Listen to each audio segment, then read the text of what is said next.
ஒப்பிட்டு பாருங்க. அதிமுக ஆட்சியில அதிமுக கொரோனா ஆண்டு ஒரு ஆண்டு வெளிவர முடியல காலகட்டத்தில் கூட விலைவாசி கட்டுப்பாட்டில் வச்சிருந்தோம். விலையை கட்டுப்பாட்டில் மக்கள் பாதிக்கல.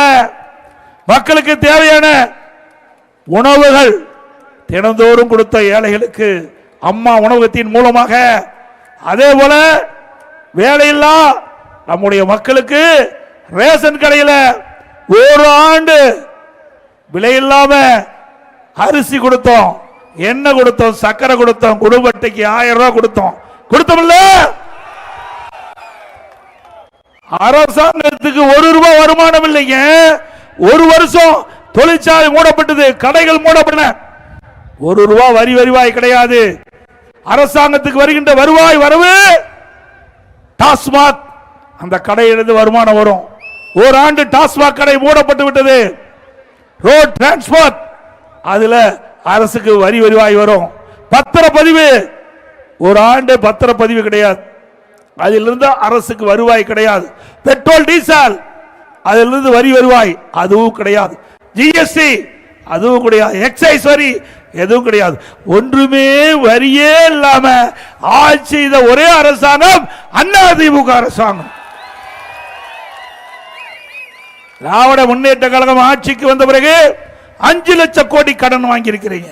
5 லட்சம் கோடி கடனை வாங்கியிருக்கிறீங்க.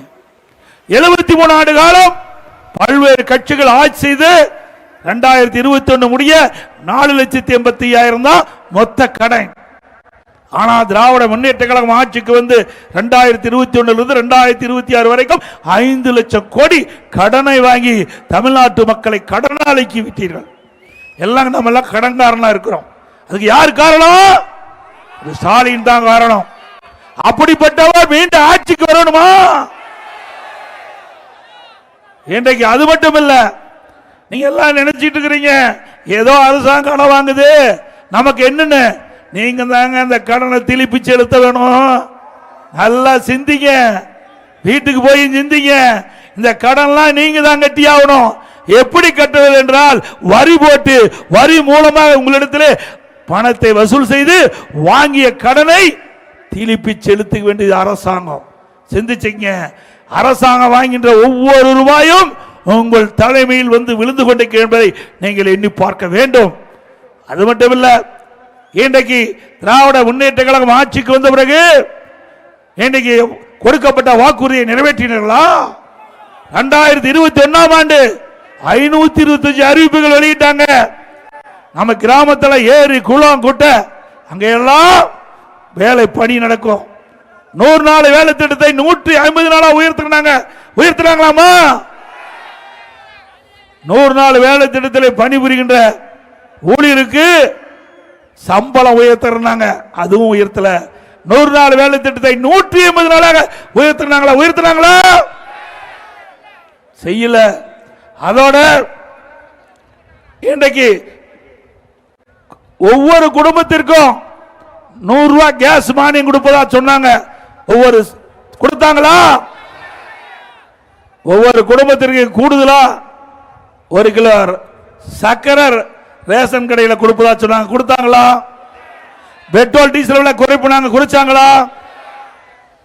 அது மட்டுமல்ல, நம்முடைய மாணவ செல்வங்கள் கல்வி கற்பதற்கு வங்கியில கடன் வாங்கினாங்க. கடனை கட்டாங்களா? அந்த கடன் ரத்து பண்ணாங்களா? ஆக ஒண்ணுமே செய்யல. எப்பொழுது பார்த்தாலும் ஸ்டாலின் பேசுறாரு. எல்லாம் பெண்கள் நிறைய வந்து அமர்ந்திருக்கிறீங்க, சிந்திச்சு பாருங்க. ஏதோ இவருடைய அப்பா ட்ரஸ்டில் இருந்து மாதந்தோறும் குடும்ப தலைக்கு 1000 ரூபாய் கொடுப்பது மாதிரி பேசிட்டு இருக்காரு. அரசாங்க பணத்திலிருந்து கொடுக்கிற திரு ஸ்டாலின் அவர்களே, உங்க சொந்த பணத்தை கொடுக்கல. திரு ஸ்டாலின் குடும்பத்திற்கு மட்டும் 8000 கோடிக்கு மேல ட்ரஸ்ட்ல பணம் இருக்குது. இந்த பணம் எல்லாம் எப்படி வந்தது? எப்படிங்க வந்தது? இவர் கஷ்டப்பட்டு சம்பாதிச்சாரா? சிந்திச்சு பாருங்க. இன்றைக்கு திராவிட முன்னேற்ற கழகம் ஆட்சிக்கு வந்த பிறகு எவ்வளவு கொள்ளையடிச்சிருக்க என்பதை சிந்தித்து பார்க்க வேண்டும். இன்றைக்கு கொடுக்கப்பட்ட வாக்குறுதியை நிறைவேற்ற முடியல. அரசு ஊழியர்களுக்கு பழைய ஓய்வு திட்டத்தை வழங்குறாங்க, அதுவும் கொடுக்கல. இன்றைக்கு பணிபுரிகின்ற பல அமைப்பை சேர்ந்தவர்களுக்கு வாக்குறுதி கொடுத்தாங்க, செவிலியருக்கு வாக்குறுதி கொடுத்தாங்க. திமுக ஆட்சிக்கு வந்த உடனே பணி நிரந்தரம் செய்யப்படும் என்று பணி நிரந்தரம் செய்யல. அதே போல சத்துணவு அமைப்பாளர்களுக்கு அவர்களுக்கு கொடுக்கப்பட்ட வாக்குறுதி நிறைவேற்றல. அங்கன்வாடி ஊழியர்களுக்கு கொடுக்கப்பட்ட வாக்குறுதி நிறைவேற்றல. விவசாயிகளுக்கு கொடுக்கப்பட்ட வாக்குறுதி நிறைவேற்றல. அப்படியே மருத்துவர்களுக்கு கொடுக்கப்பட்ட வாக்குறுதி நிறைவேற்றல. ஆக தமிழ்நாட்டில் இந்த அமைப்புக்கெல்லாம் கொடுக்கப்பட்ட வாக்குறுதியில் எதுவுமே நிறைவேற்ற முடியாத அவருடைய வாக்குகளை பெற்று ஆட்சிக்கு வந்து கொள்ளையடிக்கின்ற கட்சி திமுக கட்சி. திரு ஸ்டாலின் அவர்களே, மக்கள் எதிர்பார்த்து கொண்டிருக்கின்றார்கள். எப்பொழுது தேர்தல் வரும் வரும் என்று தேர்தல் வந்தவுடனே அந்த மிஷின் உடையிற மாதிரி அழுத்த போறாங்க அண்ணா திமுக கட்சிக்கு. அவ்வளவு வெறிய இருக்கிறாங்க மக்கள். எப்பொழுது தேர்தல் வந்தாலும் அண்ணா திமுக கூட்டணி அதிக இடங்களிலே வென்று தனி பெரும்பான்மையோடு அண்ணா திமுக ஆட்சி அமைக்கும். எங்களுடைய ஆட்சியில் எந்த குறையும் கண்டுபிடிக்க முடியல. நான் பல முறை சவால் விட்டேன். திரு ஸ்டாலின் அவர்களே, 2011 2021 வரை அண்ணா திமுக ஆட்சி, அம்மா முதலமைச்சராக இருந்தாங்க. அம்மா மறைவுக்கு பிறகு நான் முதலமைச்சராக இருந்தேன். 10 ஆண்டுல அண்ணா திமுக ஆட்சியில் என்னென்ன திட்டங்களை கொண்டு வந்து நிறைவேற்றிக்கும் என்று நாங்கள் எந்த கூட்டத்தில் அழைத்தாலும் நான் வந்து பொது வழியிலே பேச தயார். 2021 2021 வரைக்கும் 2021 2026 வரைக்கும் திராவிட முன்னேற்ற கழக ஆட்சியிலே என்னென்ன திட்டங்கள் கொண்டு வந்து அதனால் மக்களுக்கு என்ன நன்மை என்பது நீங்கள் விளக்குங்கள். நானும் பேசுறேன், நீங்களும் பேசுற, விவாதம் நடக்கட்டும், பொதுமக்கள் தீர்ப்பு கொடுக்கட்டும். இதுவரைக்கும் பதிலே இல்லை. திரு ஸ்டாலின் அவர்களே, எங்களை பொறுத்த வரைக்கும் மக்கள் தான் எஜமானர்கள். மக்களுடைய பிரச்சனையை தீர்ப்பதுதான் எங்களுடைய தலையாய கடமை. ஆனால் உங்களுக்கு அப்படி இல்லை. குடும்பம் தான் உங்களுக்கு கண்ணுக்கு தெரிகிறது. குடும்பத்தில் என்ன அதிகாரம் கொடுக்க வேண்டும், அந்த குடும்பத்திற்கு எவ்வளவு சொத்து சேர்த்த வேண்டும் என்ற நிலையில இருக்கின்ற கட்சி திமுக கட்சி. குடும்ப ஆட்சி வேணுமா? நல்லா சத்தமா சொல்லுங்க. குடும்ப ஆட்சி வேணுமா? வாரிசு அரசியல் தொடர வேண்டுமா? அந்த காலத்தில் அரசர்கள் நாட்டை ஆழ்வார்கள். அந்த அரசர் தனக்கு பின்னால தன்னுடைய மகனுக்கு முடி சுட்டுவார். அதுபோல தமிழகத்திலே இன்றைக்கு அரசராட்சி கொண்டுவதற்கு முயற்சிக்கின்றார். அதை இந்த தேர்தல் மூலமாக தடுத்து நிறுத்தப்பட வேண்டும். இன்றைக்கு திரு கருணாநிதி அவர்கள் முதலமைச்சராக இருந்தார், திமுக கட்சிக்கு தலைவராக இருந்தார். அதுக்கு பிறகு திரு ஸ்டாலின் கட்சிக்கு தலைவர், திமுக கட்சிக்கு அப்புறம் முதலமைச்சர். அதுக்கு பிறகு எந்தவித ஒரு உழைப்புமே இல்லாம திரு கருணாநிதி குடும்பத்தில் பிறந்த ஒரே அடையாளம், ஸ்டாலின் மகளுடைய ஒரே அடையாளம், அந்த அடையாளத்தை வைத்து தனக்கு பின்னால் திரு ஸ்டாலினுக்கு பின்னால் தன்னுடைய மகன் உதயநிதி வர வேண்டும் என்ற அடிப்படையில் இன்னைக்கு ஊரூரா போய் பிரச்சாரம் பண்ண வச்சு பிறகு எம்எல்ஏ ஆக்கி பிறகு அமைச்சராக்கி இப்பொழுது துணை முதலமைச்சராக்கி இருக்கிறார். அந்த திராவிட முன்னேற்ற கழகம் வளருவதற்கு உழைத்தவர்கள் எல்லாம் ஓரம் கட்டுப்பட்டு விட்டார்கள். இன்றைக்கு மரியாதைக்குரிய அண்ணன் துரைமுருகன் அவர்கள் எதிர்கட்சியாத்தான் இருப்பார், அதை பற்றி நமக்கு கவலை இல்லை. ஆனா உழைப்பு கொடுத்திருக்கிறார் அந்த கட்சிக்கு, திமுக கட்சிக்கு உழைப்பு கொடுத்திருக்கிறார். இன்றைக்கு தமிழகத்திலே அதிக நாள் சட்டமன்ற உறுப்பினராக இருந்தவர் திரு துரைமுருகன். அவர் திரு கருணாநிதி குடும்பத்திலே பிறக்காத காரணத்தினால அவருக்கு துணை முதலமைச்சர் கிடைக்கல. அப்படிப்பட்ட கட்சி அண்ணா திமுக. அப்படி இல்ல, ஜனநாயகம் ஜனநாயகம் ஜனநாயகப்படி செயல்படுகின்ற கட்சி. இன்றைக்கு தமிழகத்திலே பல கட்சிகள் இருந்தாலும் ஜனநாயகப்படி நடக்கின்ற ஒரே கட்சி அண்ணா திமுக கட்சி. அண்ணா திமுகவிலே விசுவாசமாக செயல்பட்டா, தலைமைக்கு விசுவாசமாக செயல்பட்டா, மக்களிடத்தில் நன்மதிப்பு பெற்றிருந்தா நிச்சயமாக உயர்ந்த பதவிக்கு கிடைக்கக்கூடிய ஒரே கட்சி அண்ணா திமுக கட்சி. எங்க இல்லைன்னா நானா வந்து உங்க முன்னாடி பேச முடியுமா? நடக்கிற காரியமா? கனவு கூட நடக்காது. அண்ணா திமுக கட்சியில் இருந்த காரணத்தினால உங்கள் முன் பேசுகின்ற வாய்ப்பை இந்த கட்சி கொடுத்திருக்குது. இன்னைக்கு அண்ணா திமுக கட்சியில் தான் ஒரு சாதாரண தொண்டன் கூட உச்சபட்ச பதவி பொதுச் செயலாளராக ஆக முடியும். அண்ணா திமுக இருக்கின்ற கட்சி தொண்டன் கூட எம்எல்ஏ ஆக முடியும், எம்பி ஆக முடியும், அமைச்சர் ஆக முடியும், ஏன் முதலமைச்சரே ஆக முடியும்.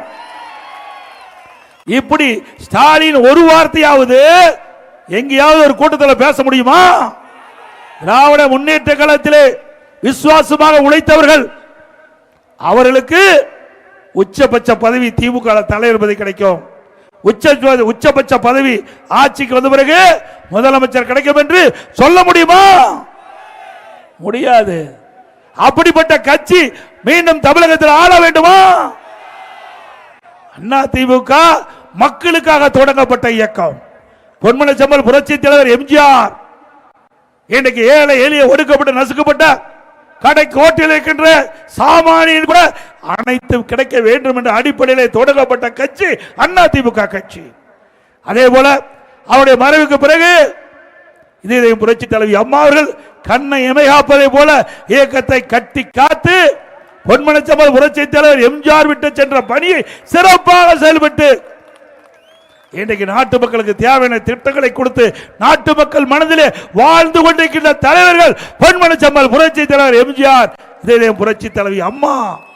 சிந்திச்சு பாருங்க. இன்றைக்கு இருவரும் தலைவர்கள் இல்லாத காலத்தில் கூட அண்ணா திமுக வலிமையான இயக்கம் என்பதற்கு இதுவே உதாரணம். இந்த கட்சியில உழைப்பவர்களுக்கு மரியாதை இருக்கின்றது.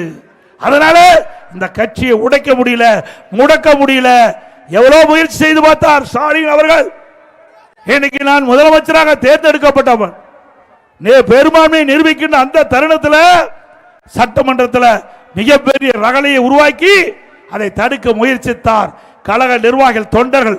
உங்களுடைய அன்பால் ஆதரவால், மக்களுடைய ஆதரவால் அதை தூள் தூளாக நொறுக்கப்பட்டு பெரும்பான்மை நிரூபிக்கப்பட்டு இன்றைக்கு அண்ணா திமுக ஆட்சியில் 4 வருடம் 2 மாத காலம் சிறப்பான ஆட்சியை என்னுடைய தலைமையிலே நாங்கள் கொடுத்தோம். திமுக அப்படியா கொடுக்குது? கஞ்சாவை கொடுக்குது. எங்க பார்த்தாலும் கஞ்சா, விற்காத இடமே இல்லை. தமிழகம் போதைப் பொருள் நிறைந்த மாநிலமாக திகழ்ந்து கொண்டிருக்கின்றது.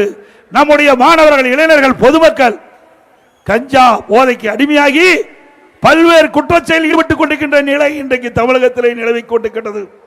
எங்கே பார்த்தாலும் கொலை, கொள்ளை, கற்பழிப்பு, பாலியல் வன்கொடுமை நடக்காத நாளே இல்லை.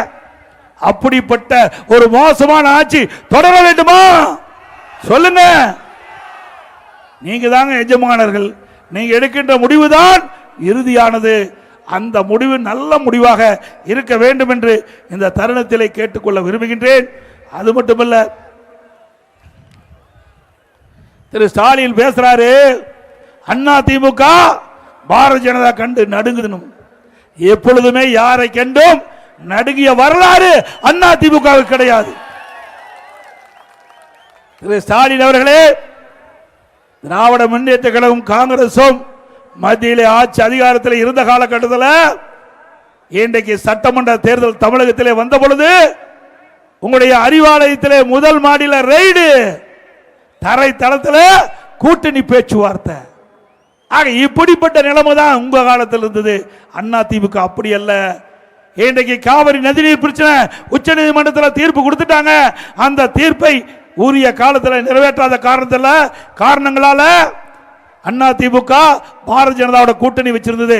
அந்த காலகட்டத்தில் கூட நாங்க மக்கள் நம்முடைய விவசாயிகளுடைய உரிமைகளை பெறுவதற்கு உச்ச நீதிமன்றம் அளித்த தீர்ப்பை விரைவாக செயல்படுத்த வேண்டும் என்று 22 நாட்கள் நாடாளுமன்றத்தில் முடக்கி நம்முடைய விவசாய பெருமுறை மக்களுடைய உரிமையை பாதுகாத்த அரசாங்கம் அண்ணா திமுக அரசாங்கம், அண்ணா திமுக கட்சி.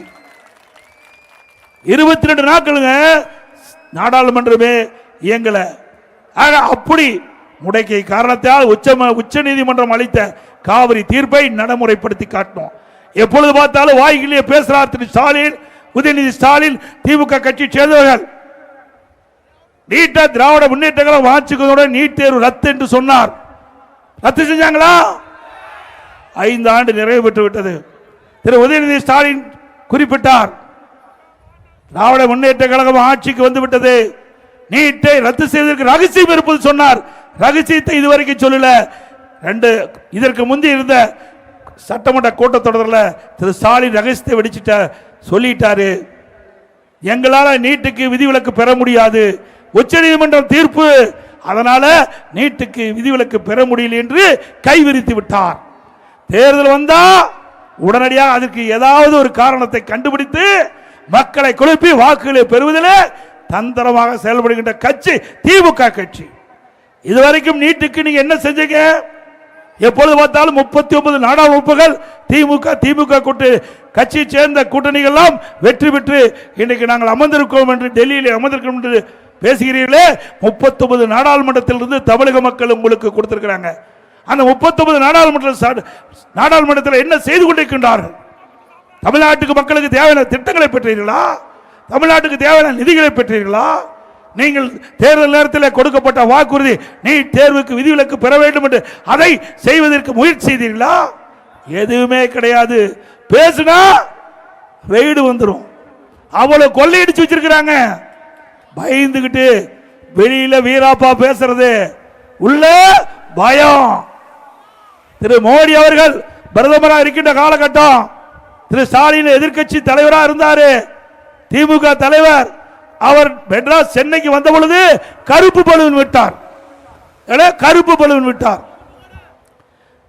இன்றைக்கு திரு ஸ்டாலின் ஆளுங்கட்சி முதலமைச்சராக வந்துட்டார். திரு மோடி அவர்கள் சென்னைக்கு வந்த பொழுது வெள்ளை குடை பிடிக்கிறார். வெள்ளை குடை பிடித்தார். வெள்ளை குடை பிடித்த வேந்தன் திரு ஸ்டாலின். என்னையா டிராமா நடிக்கிற? மக்களுக்கு ஒன்றும் தெரியாதா? எதிர்கட்சியா இருக்கும் போது ஒரு மாதிரி, ஆளுங்கட்சியா இருக்கின்றது ஒரு மாதிரி, இப்படி இரட்டை வேடம் ஓடுகின்ற கட்சி திமுக கட்சி. மக்கள் அடையாளம் கண்டு விட்டார்கள். இன்றைக்கு தமிழகத்திலே சட்ட ஒழுங்கு பாதிக்கப்பட்டு விட்டது. சட்ட ஒழுங்கு அடியோடு சீரழிந்து விட்டது. எங்கே பார்த்தாலும் கொலை, கொள்ளை, போதைப் பொருள் விற்பனை. இன்றைக்கு தமிழகத்தில் இன்றைக்கு காவல்துறை இருக்கின்றதா என்ற ஒரு கேள்வி மக்களிடத்திலே எழும்பிருக்கின்றது. பெண்களுக்கு பாதுகாப்பு இல்லை. நம்முடைய பாட்டிமார்களுக்கு கூட பாதுகாப்பு இல்லாத ஒரு சூழ்நிலை இந்த ஆட்சியில் பார்க்க முடியும். ஒரு கேவலமான ஆட்சி. ஆக இப்படிப்பட்ட ஆட்சி மீண்டும் வர வேண்டுமா? நாட்டு மக்களுக்கு தேவையான திட்டங்கள் கிடைக்க, நல்ல ஆட்சி தமிழகத்திலே மலர, அனைத்து இந்திய அண்ணா திராவிட முன்னேற்ற கழக தலைமையிலே அமைக்கப்பட்ட தேசிய ஜனநாயக கூட்டணி மீண்டும் ஆட்சிக்கு வர வேண்டும். இன்றைய நாட்டு மக்களுக்கு தேவை நல்ல கல்வி, தரமான உணவு, இருக்க இருப்பிடம், அதோட தடையில்லா மின்சாரம், விவசாயத்திற்கு தேவை நீர், குடிப்பதற்கு தேவையான நீர், நல்ல சுகாதார வசதி, இதையெல்லாம் மக்களுக்கு கிடைக்க வேண்டும். அதையெல்லாம் அண்ணா திமுக ஆட்சியில் கொடுத்தோம். அதனாலதான் இன்றைக்கு மக்கள் மனதிலே அண்ணா திமுக நிலைத்து நிற்கின்றது. மீண்டும் அப்படிப்பட்ட ஒரு ஆட்சி நாட்டு மக்களிடத்திலே வர வேண்டும் என்று இந்த நேரத்தில் தெரிவித்து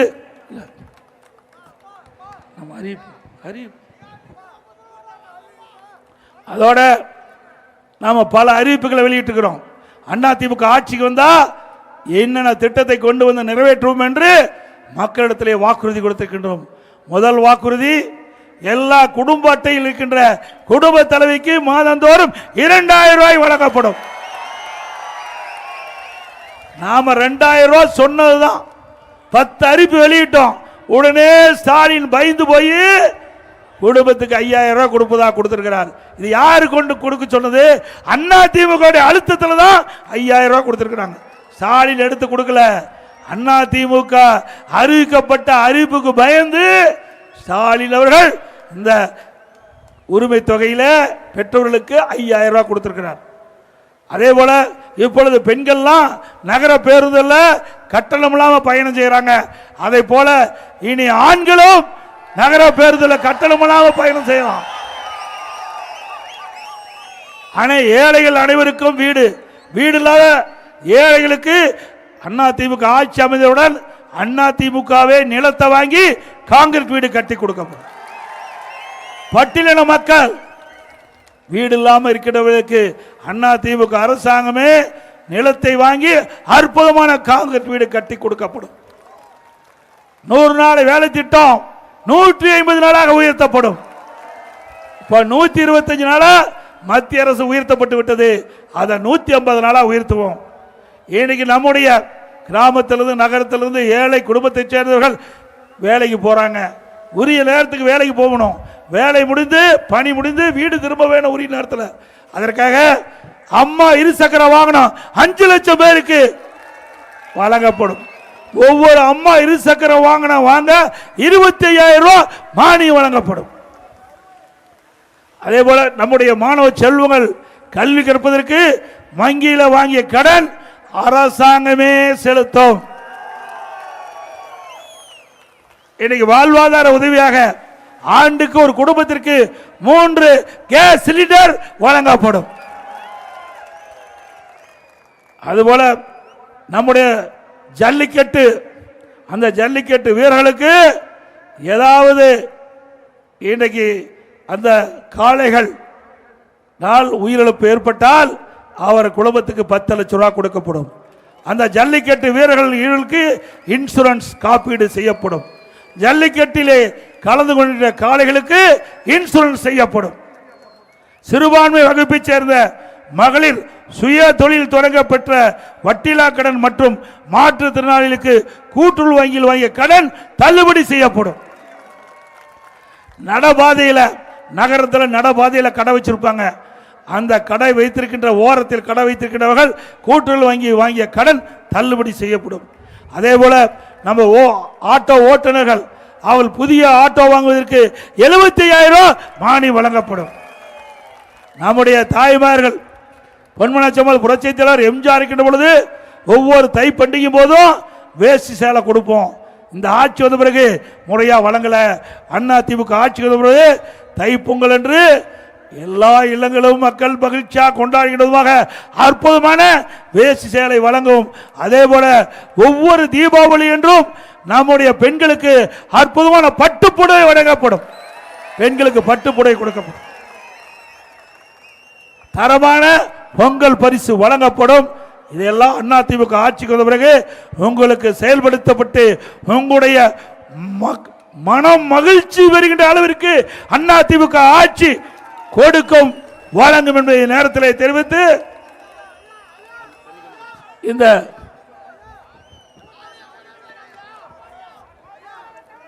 சிறப்பான நிகழ்ச்சியில் கலந்து கொண்டுள்ள மரியாதைக்குரிய முன்னாள் அமைச்சர் சகோதரர் பெஞ்சமின் அவர்களே, முன்னாள் அமைச்சர் சகோதரர் ரஹீம் அவர்களே, அமைப்பிச்சார் திரு திருவேக்கேடு ஸ்ரீனிவாசன் அவர்களே, இந்த நிகழ்ச்சியில் பங்கு பெற்றிருக்கின்ற கழகத்துடைய நிர்வாகி திரு பி ஜேம்ஸ் என்ற ராஜ் விக்னேஷ் அவர்களே, திரு கே வெங்கடாஜலாபதி அவர்களே, திரு ஜி கே இன்பராஜ் அவர்களே, திரு எம் சமலரசன் அவர்களே, திரு கே வி சுபா தேவராஜன் அவர்களே, திரு டி வேலாயுதம் அவர்களே, திரு கண்ணதாசன் மாமன்ற உறுப்பினர் அவர்களே, திரு கார்த் பேகம் அவர்களே, திரு ஆர் சுப்பிரமணியம் அவர்களே, திரு ஜி வி செந்தில்குமார் அவர்களே, திரு டி ஆர் ரமேஷ் அவர்களே, திரு எஸ் மனோகரன் அவர்களே, திரு வடகரை மு சுந்தர் அவர்களே, திரு ஜி குணசேகரன் அவர்களே, திருமதி ஆதிலட்சுமி அவர்களே, திரு டி தானியல் ஜெயபராஜ் அவர்களே, திரு டி கே பாலாஜி அவர்களே, திரு ஜி கே எழில் அவர்களே, திரு பி கே செல்வம் அவர்களே, திரு சந்தோஷ்குமார் அவர்களே, திரு டி கிஷோர்குமார் அவர்களே, நம்முடைய கூட்டணியில் அங்கம் வைக்கின்ற பாஜக மாவட்ட தலைவர் திரு ஜி பாஸ்கர் அவர்களே,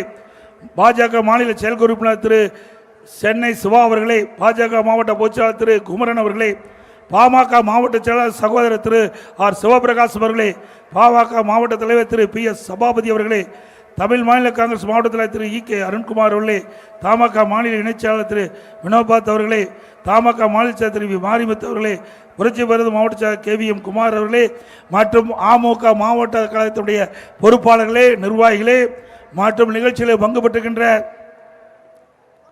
திரு முன்னாள் எம்பி திரு வேணுகோபால் அவர்களே, வரி இருந்து சிறப்பித்துக் கொண்டிருக்கின்ற முன்னாள் உள்ளாட்சி அமைப்பை சேர்ந்த பொறுப்பாளர்களே, முன்னாள் கூட்டுறவு சங்க நிர்வாகிகளே, வரி இருந்து சிறப்பித்துக் கொண்டிருக்கின்ற கழக உடன்பிறப்புகளே, கூட்டணி கட்சி சேர்ந்த நிர்வாகிகளே, தொண்டர்களே, பத்திரிகையாளர் ஊடக நண்பர்களே, பெரியவர்களை தாய்மொழி அத்தனை பேருக்கும் நன்றி தெரிவித்து அதோட அடுத்த வருகின்ற சட்டமன்ற பொதுத் தேர்தலில் கழக வேட்பாளர்கள் வெற்றி பெறுவதற்கு உங்களுடைய பொன்னான வாக்களை இரட்டை சின்னத்திலே வாக்களித்து வெற்றி பெற செய்யுங்கள். ஒருவேளை கூட்டணிக்கு சென்றால் அந்த கட்சியுடைய சின்னத்துக்கு வாக்களிக்கல் என்று கேட்டு மக்களை காப்போம், தமிழகத்தை மீட்போம். மக்களை தமிழகத்தை மக்களை தமிழகத்தை மக்களை தமிழகத்தை ஸ்டாலின் மாடல் அரசு, ஃபெயிலியர் மாடல் அரசு. Bye bye Stalin. நன்றி, வணக்கம். நம்முடைய வந்திருக்கின்ற நிர்வாகிகள், தொண்டர்கள், பொதுமக்கள் பத்திரமாக வாகனத்தில் வீடு போய் சேர வேண்டும் என்று அன்போடு கேட்டு விடைபெறுகின்றேன். நன்றி, வணக்கம். அதோடு இந்த எழுச்சி பயண நிகழ்ச்சியை சீரும் சிறப்போடும் மிக எழுச்சியாக சிறப்பாக ஏற்பாடு செய்த அருமைச்சோர் மாவட்ட செயலாளர் மூர்த்தி அவர்களுக்கும் அவரோடு இணைந்து பணியாற்றிய கழக நிர்வாகிகளுக்கும் தொண்டர்களுக்கும் கூட்டணி கட்சி சேர்ந்த நிர்வாகிகளுக்கும் தொண்டர்களுக்கும் நன்றி, வணக்கம்.